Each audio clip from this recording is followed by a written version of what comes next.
Yani ayrıntılar var ha, her toyçuyum var ha, her ayrıntılar var ha.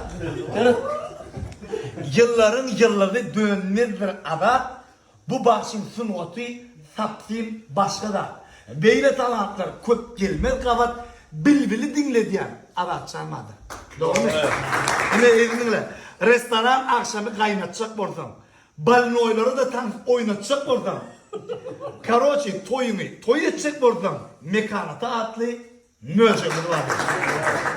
Liboy sağlığına soğukunu getiriyen, alada undulup keyfini götüren, ne tutacağız deyip, onu mutaryan. Kim mekşanın son tutar geliyordu.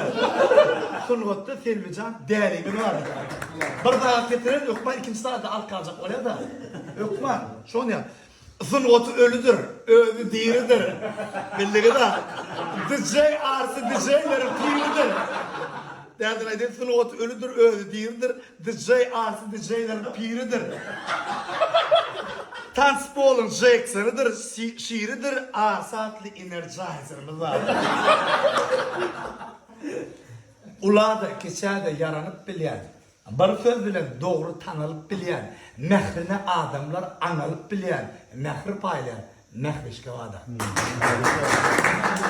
Sungot bilen yürekler koparayan, toy soğulunca mihmanlar oturuyan, toyun niyetine avra getiriyen, Sungot planetan, Şemratı vardır.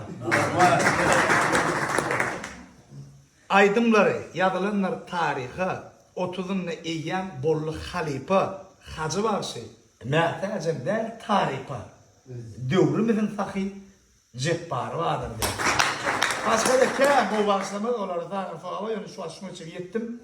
Ama, daha geçen edip olsa, toyda ne kadar? Toy olsun, toy olsun, toy olsun.